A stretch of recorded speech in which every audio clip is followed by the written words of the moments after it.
you're here, you're probably not a math major, so I can always get away with figures. And 2086, I plan to be around, but maybe not that long. So if my predictions don't come out, okay, I'll be all gone. That's probably why I chose 2086. But I will also say that it's been 70 years, it's about 70 years since Sheng came on the horizon in Nairobi. And so I'm thinking in another 70 years, it's probably have morphed into Swahili, or Swahili would have morphed into Sheng. Either way, in 2086, I'm going to try and forecast how Swahili is going to be looking like. So thanking you. I want to start by thanking you for being brave. Be here on a Friday afternoon, Memorial Day weekend. You really wanted to hear this, so let me start on it. So I want to start by talking about the language landscape in Nairobi, in Kenya and in Nairobi in particular. And then I will probably talk about Sheng a little bit, just to see how Sheng is related to Swahili and why I think that when you look at Sheng, you're looking at a modern version of Swahili. I will also then we'll discuss the changes that are ongoing in Swahili as a language, and I will show that those changes are also reflected or they're handled in some way in Sheng. And so if Swahili is going to look at trying to resolve the changes that are ongoing right now, one good way might be to look at Sheng and what Sheng has done. Why invent the wheel when the wheel has already been done? So we'll talk about that. And I will try then and say what the future in that case is going to look like. And so in Kenya, we have about 45 or so languages, depending on how you count language. Swahili is the national language, and from 2010, the new constitution makes Swahili also the de facto official language. It used to be that Swahili was just the national language, so it's like a national language of identity and patriotism. But English was the language that was the official language that you could use for instruction, for official forms, for official documents, and for the court and stuff like that. And so so in Kenya you could communicate those three ways. Swahili is mostly learned unofficially. As soon as you get out of your mother's compound, you do meet Swahili in some form or other. So a lot of people have a first language that they speak, and then they meet Swahili, and so a lot of people are bilingual in one Kenyan language and Swahili. And then if you have gone to school, you also learn English. English instruction starts from pre-K, so a lot of people do learn to speak Kenyan language, Kenyan form of English, and fairly fluently when you talk about Kenyan English, right? On top of that, these guys do also use code switching and code mixing, so a fourth way that you can communicate in Kenya, especially in the urban space, is through code switching. So the way that we speak in Nairobi is you're moving from one other language. If you're speaking with some guy who shares your first language, which might be, we might want to call L1, then you're ending up with speaking, say you're speaking Luo or Kisii, which is my L1 language. You're mixing in some English, and you're mixing in some Swahili. In fact, studies that are being done in Nairobi especially, they say that the default way that people actually speak in Nairobi is the code switching way, where people are just moving from one language to the other and back and forth. That is why the Tanzanians, and Dr. Marco, who is freshly minted, is not here, so I can talk about, it just came in.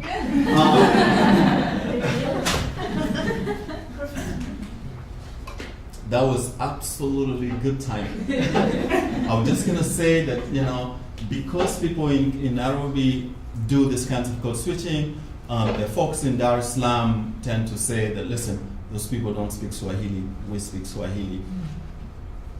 But you know why. I did explain to you before Marco came in So another fourth way to speak is Sheng, and I am going to talk about Sheng in a little while. One thing I need to say is, so English, because you have all these ways of communicating, from anthropological linguistics and social linguistics, we know that language, or the ways that we choose to communicate, also tells a lot about things about identity, our background, and stuff like that. And so there's a power struggle depending on what language you depend to use. And sometimes you're indexing some stuff by using one language. If we have 4 ways of communicating, when you choose one over the other, there's really a good reason probably why you choose it. And sometimes it's to lock some people out of that conversation. Sometimes it's to perform some identity. When I want to perform East Africanness, I would talk to Marco in Swahili. And that's when I want to lock out some West Africans, right?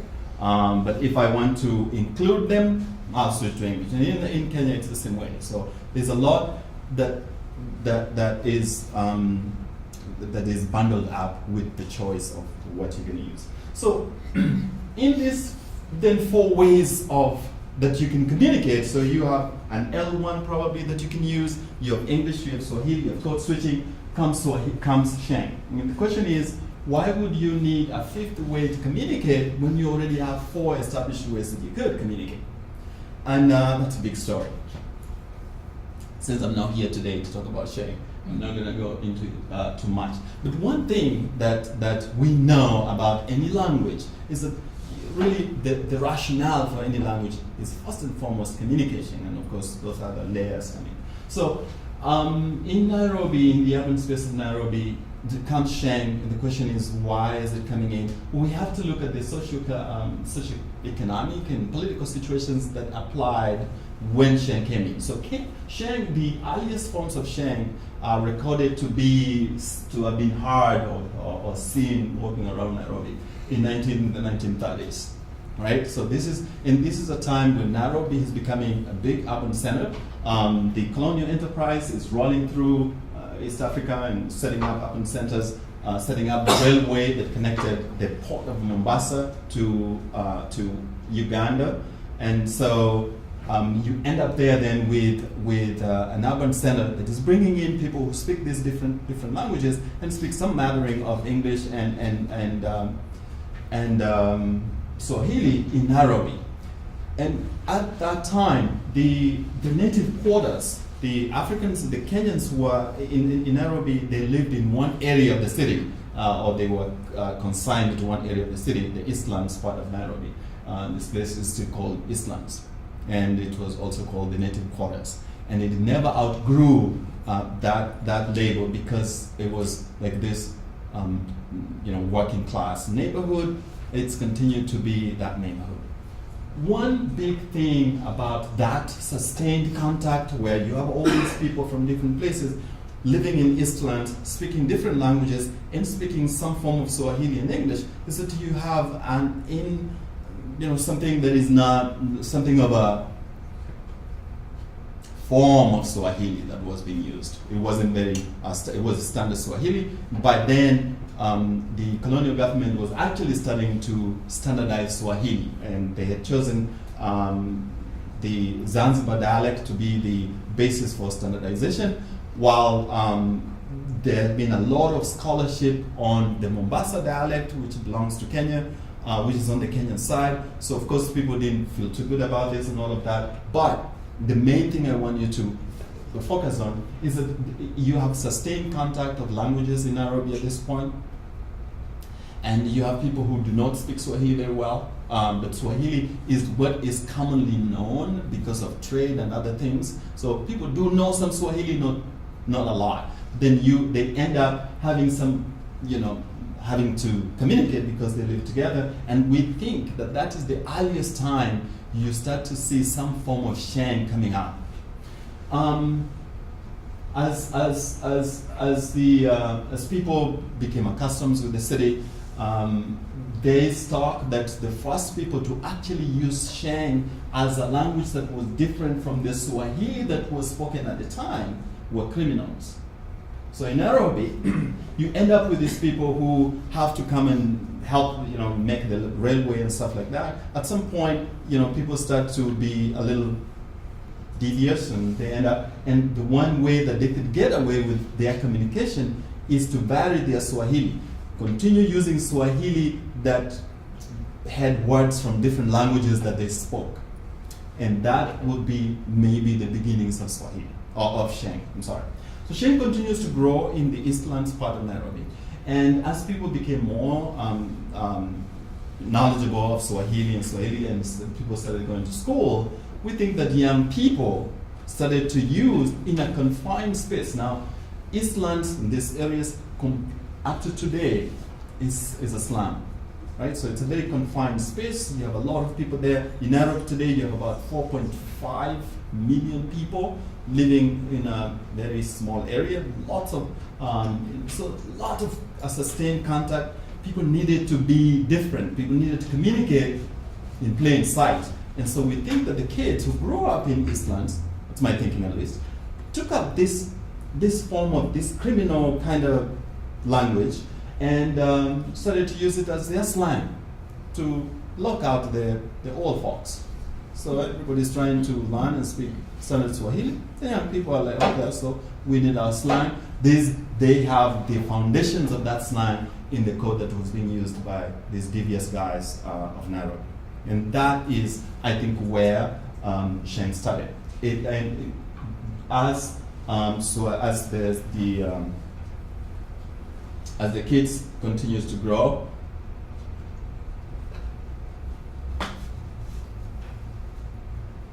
a little bit of technical.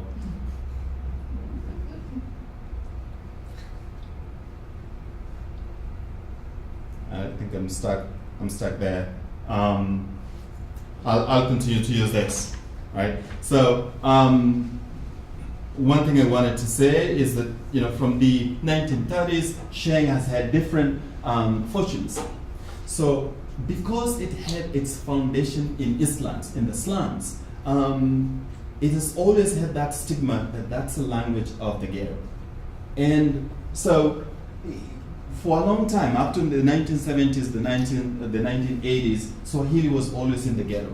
And in the 1980s, because the fortunes of the folks in Eastlands, in the slum areas, had not changed that much, it's still, you start to have, in Nairobi, you start to have street children. These guys are called chokora. They continue to speak Swahili, to speak Sheng, and so Sheng starts to be associated with them. All of us who were in Nairobi at that time, going to school in Nairobi, the young people who were not in the slums, who were going to school, we were using some kind of code switching called English, where there was a lot of English and Swahili. But the kids in the slums, they were using this Sheng, which we didn't want to get associated with. We were not like them. They are alternative people. And so it continued to have that stigma until the 1990s. Late 1990s, hip hop comes to Nairobi, and then boom, the artists in Nairobi, the young people in Nairobi take hip hop, take Sheng and start to use it in hip hop, and all of a sudden then Sheng starts to open up to the rest of the young people in Nairobi. We were going to the University of Nairobi in the early 1990s. Started to learn Sheng in earnest. This was the only way to look like you belong, because now the city is booming with these new forms of music. All the young people are gravitating towards it. Sheng is becoming an in thing. And Sheng also had, in terms of social linguistics, had some covert prestige. It was these guys in the ghetto. They are hard guys. They own the city in some way, and so we wanted to be like them. You had to start to talk like them if you're gonna walk in the streets of Nairobi, and that's what we did. And so Sheng starts to come to the mainstream to all the young people in Nairobi. Today, you cannot do anything. My slide is stuck, and I wanted to show you a few political slogans that people are using in Nairobi. You cannot do anything. You cannot advertise anything smartphone stuff, anything that focuses or targets young people, you have to do it in Sheng. Otherwise, they're not gonna, you're not reaching the audience that you want. Because of that, Sheng then comes to mainstream. And then we start to study Sheng. And we start to realize, and now I'm going to talk about the structure of Sheng, we start to realize that Sheng is actually based on Swahili. It's not that different from Swahili. Before we were like, they are speaking some other language. And now we've realized that it's actually very close to Swahili. So if you look at one, for example, if you look at one, you have a Sheng sentence there. If you compare it with two, these guys are just about the same. It's probably the lexicon that is different. So Sheng, I think the Sheng is based on a Swahili English morphosyntax. May have started out like that. Of course, it's quite different now. And in fact, code switching is no longer even a necessary condition for you to have a Sheng sentence. But before, it was a big deal. And we see that, if what Sheng has done is taken this morphosyntax, puts in its own lexicon, and you have a good working Sheng sentence, right? So, but Sheng also differs from Swahili in very many aspects, and but for me, it's close enough. In fact, when you look at when I look at the percentage, I have a percentage down there. If you look at the basic vocabulary of Sheng, somebody has done an analysis of the basic vocabulary of Sheng. If you look at the footnote number 1, if you look at the core vocabulary of Sheng, 52% is Swahili, and then 32% others. But if you look at the non-core vocabulary, then up to 80% is something other than Swahili. So it has a lot of lexicon from different sources, but the morphosyntax is Swahili. Right. So because of that, I'm going to assume that there's enough congruence between Sheng and Swahili to compare them, to compare the two. And I'm almost going to say that Sheng is a modern dialect of Swahili that has come up in the urban space. Right? And because of that, I can start to compare them for our purposes. So let me talk about the noun class system of Swahili.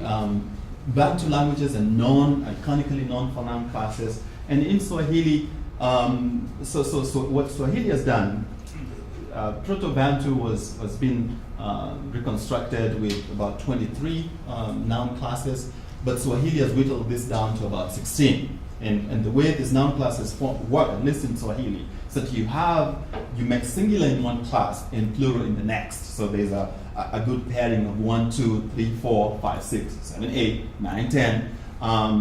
And you think that system should continue, but it breaks down when you get to 10, because 11 makes plural in 10, and it's probably because some classes have been lost. In fact, it turns out that Swahili only has 16 classes. 3 of those are what we call locative classes, and so they only deal with one nominal, which is just space. And one is the divago, or the gerund, the ing form. So really the ones that pair up in singular and plural are just class 1 until up to 10. So 1 makes plural in 2, 3 makes plural in 4, 5 makes plural in 6, 7 in 8, and so on. But 11 makes plural in 10. So it kind of loops back.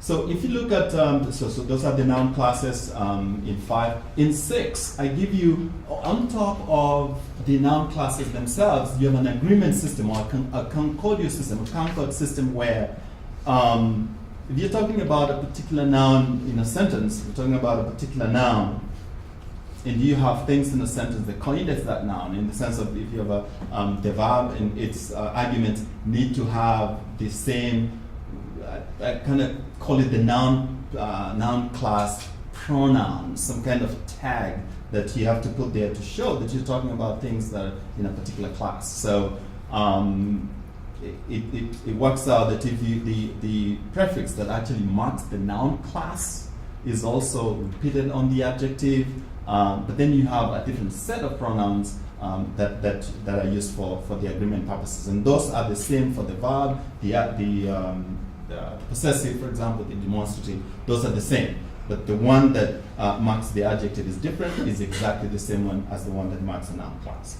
So in 7, I'm showing you how a typical Swahili sentence will look like. So you have these tall kids are from Kenya.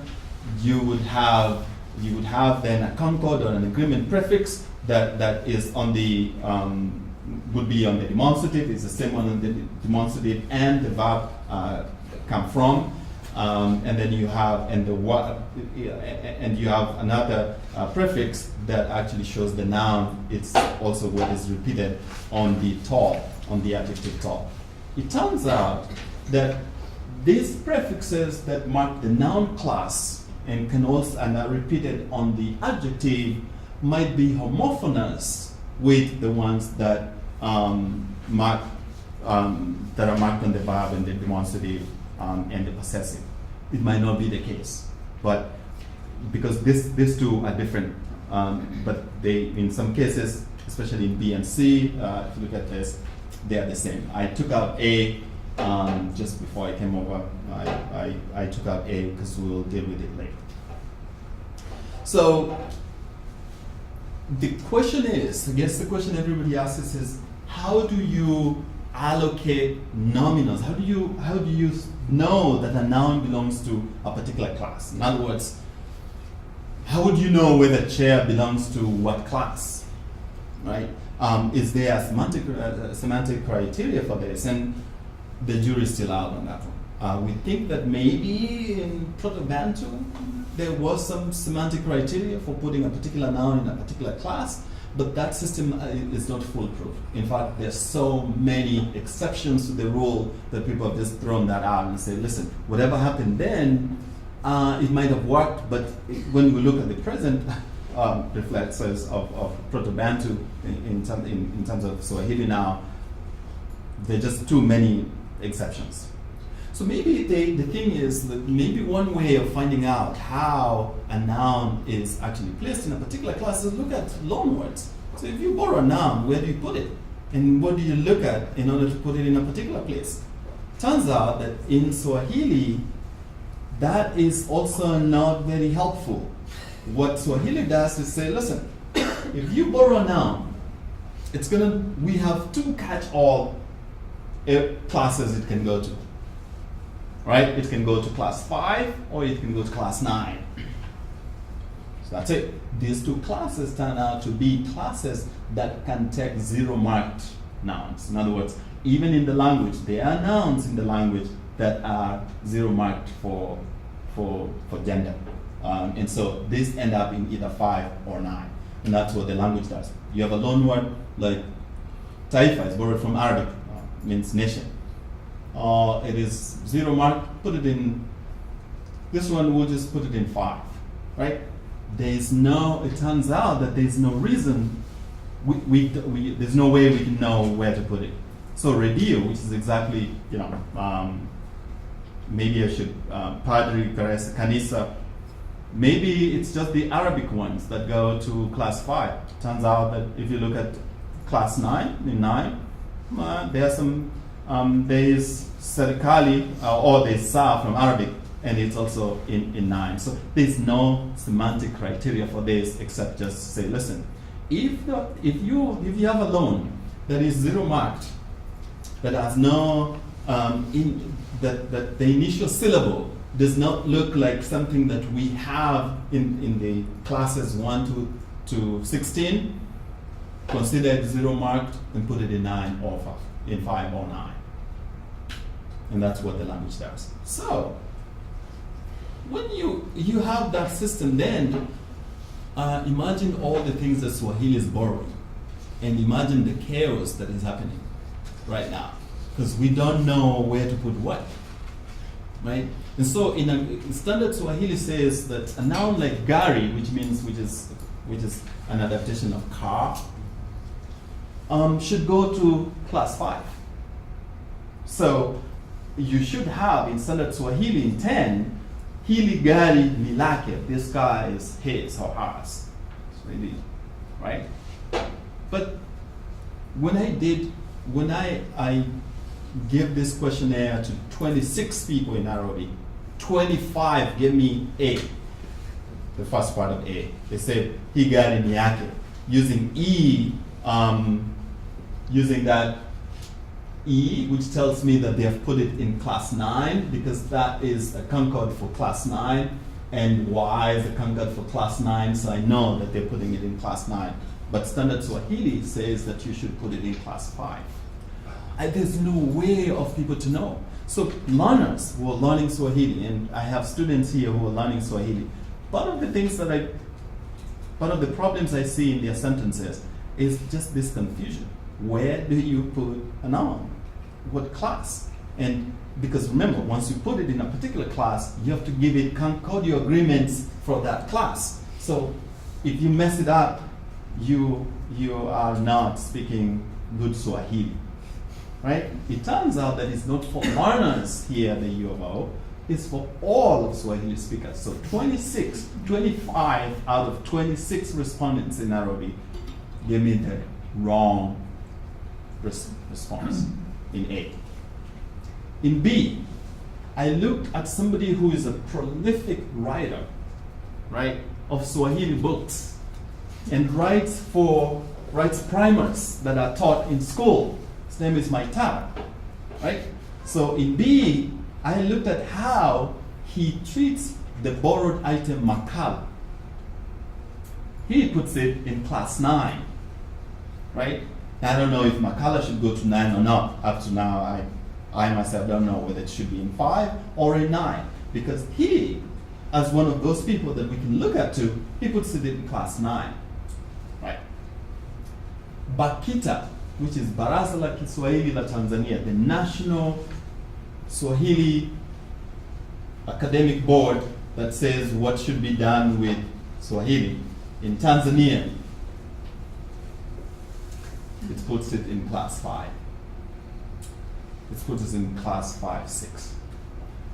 This other writer who is there all of the time, he puts it in class 9, 10.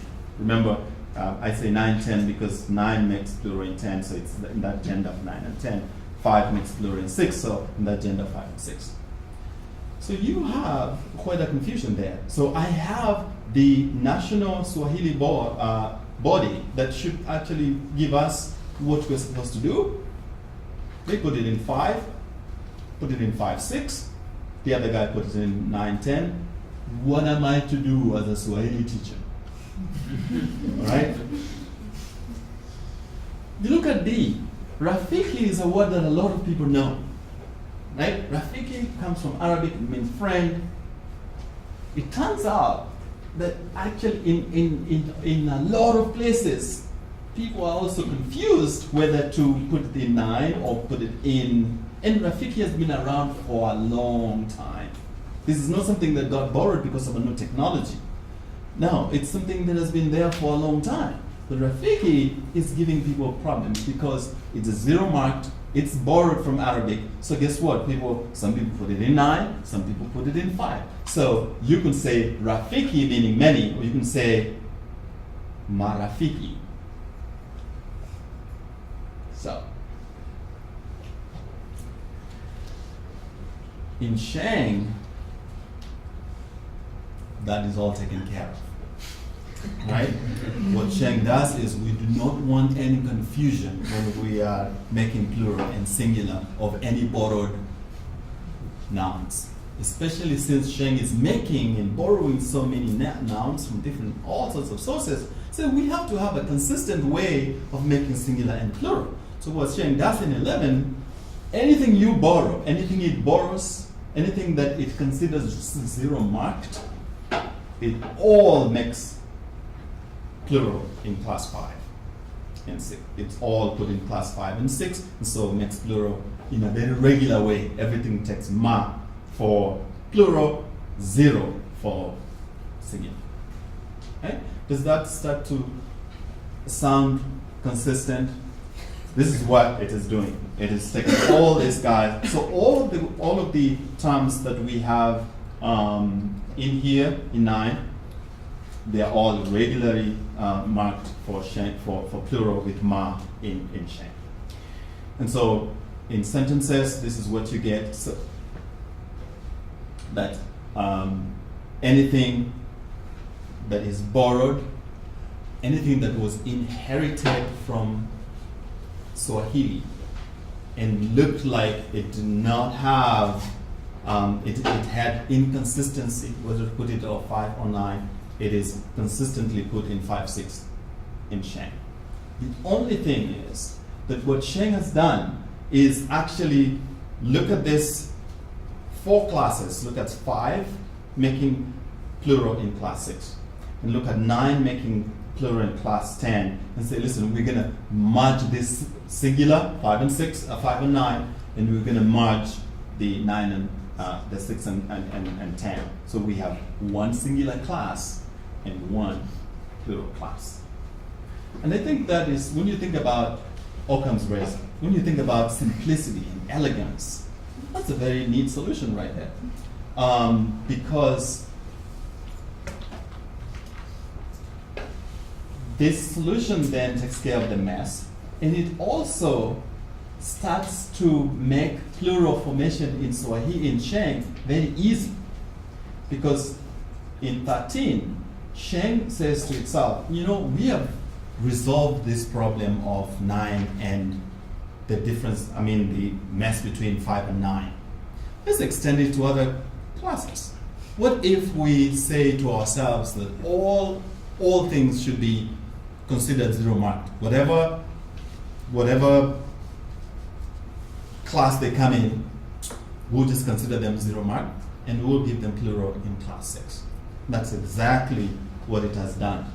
Even in classes in Bantu, cross Bantu, classes that have been very stable, that haven't changed for a long time, especially in Swahili, they haven't changed. In 13, this is called an animal class. So there is some thinking that animacy, in terms of the semantics of these noun classes, that animacy is ranked quite high, and sometimes things, classes that deal with animals are not really touched. They always stay stable. Sheng is like, no, we can change that. And so even for nouns that are in the animal class that take the nasal as a prefix, they have been considered 0 marks for gender, and so they end up in this expanded 0 mark class in Sheng. And so in 13, you have mbwa for dog, which in Swahili it's N, you have the nasal there as a prefix, as a class prefix. Swahili is considering that part of the root. Right? There is an epithetic vowel there, U, not sure why it is there, has to do with the fact that the nasal there is syllabic, and so they don't want to lose that syllabicity. So you do see that U there, and sometimes I. In C, you see an epithetic I in there. It's probably because of syllabicity. But the mark is there, taking care of that. So in Sheng then, you see a movement towards just having 2 noun classes, right? Let's have a 0 class, let's have a singular class, and let's have a plural class, right?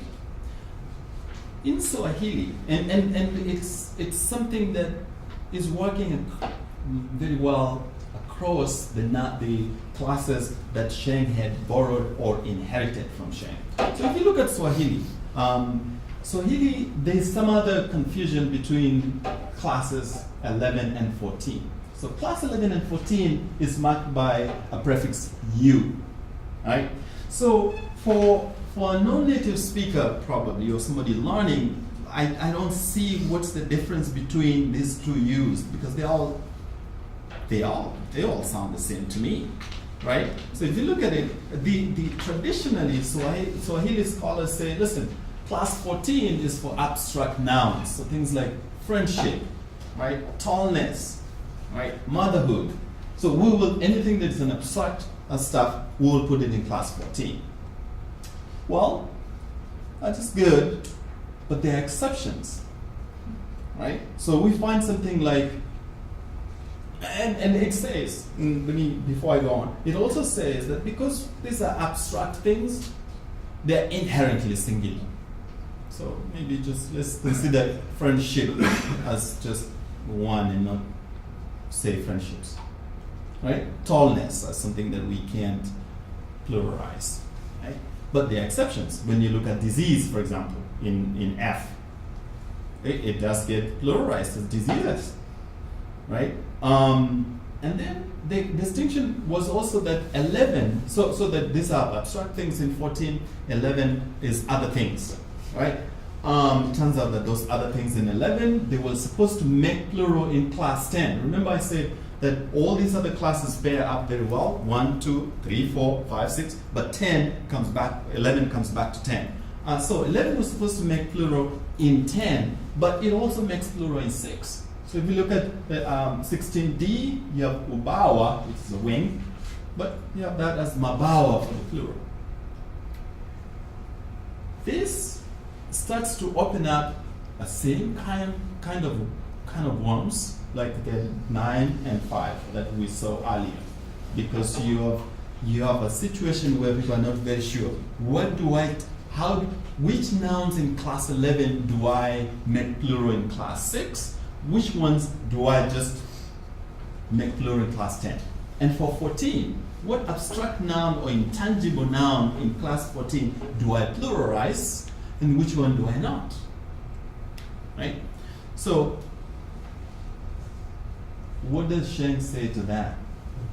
It says, listen, I don't like a system where you have a noun class marked by one thing, you, and then you divide that into different noun classes, and then on top of that you have that being pluralized in different classes. So end up with a schematic like this. Like if you look at this diagram, I'm looking at the same you being pluralized a different way. Sheng is like, no way, hold on a second.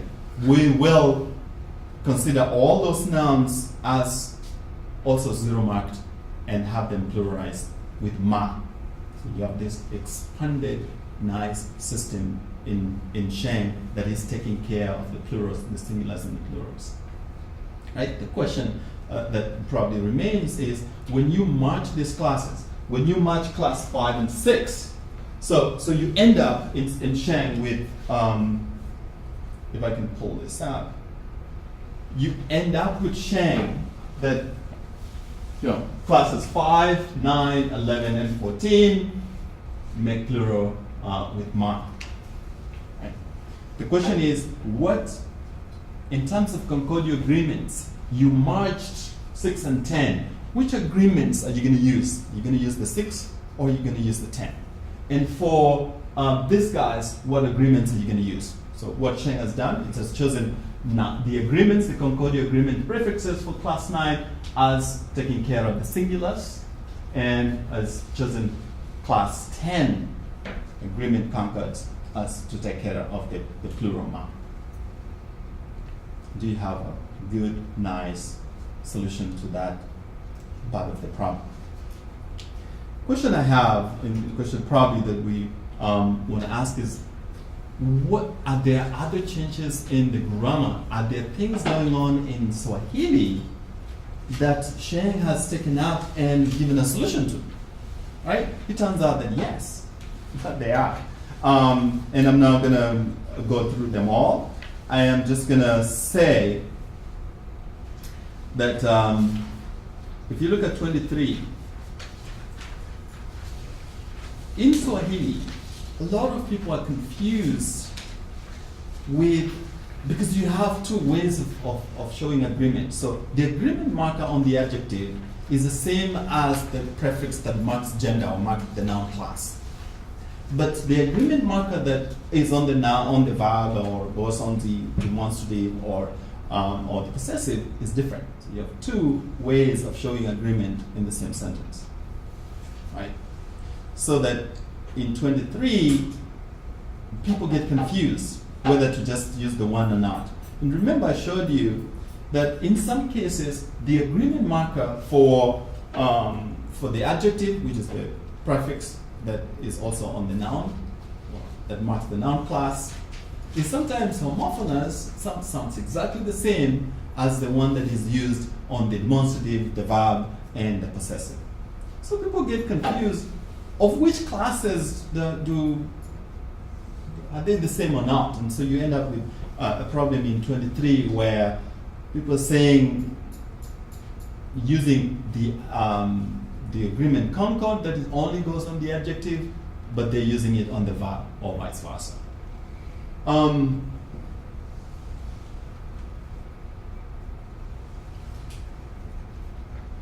In Sheng, that has been taken care of. I think it's in 20. In 20. I don't have it on the screen, but I think that in 24, what I'm showing in 24 is that it's probably because, and that's why I'm saying that, in some places, these agreements, the two types of agreements are homophonous, and maybe people are saying, listen, maybe they ought all to be the same. If you have one agreement, I shouldn't be thinking about some other agreement form. It should be the same on all the arguments. Right? If I have key, it should be key across the board, as it is in 24. If I have V, it should be exactly the same as it is. And so in 25, what Sheng has done is say, listen, if we're going to use Z, if we're going to use, we're just going to, in 25, it's showing that that Sheng uses the same agreement, concord, Z, both on the adjective ingine, and it will be the same thing that it will use on the verb or on the possessive. Right? That looks like a small change, or it looks like something that is maybe inconsequential at this point, having looked at some of the bigger things that Sheng is doing.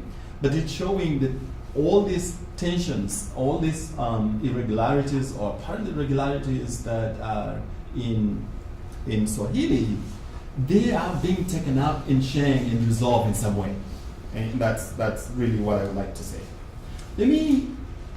There are the changes, and I've enumerated. One of them is in the grammaticalization. There's a grammaticalization of the verb, the past perfect, right? And that is been taken up in some way in Sheng. But let me finish with a change that I think is important that we can gravitate, we can also, that I cannot go without mentioning.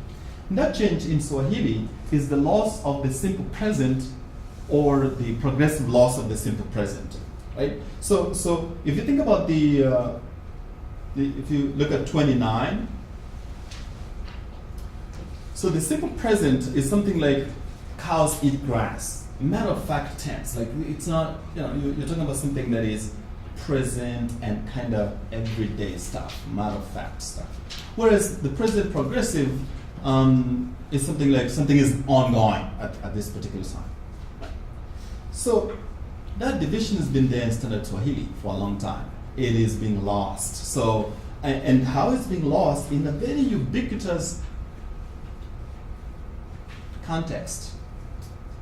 If you look at 20, if you look at 30, the greeting for how are you? Not the greeting. The question, what's your name? In Swahili translates to literally, how are you called? Like, what do they call you, right? But it should be the simple present, because you're called like that all the time. It's a matter of fact, right? What do they call you? It's not what are they calling you. It's not something like somebody is calling you now. It's ongoing.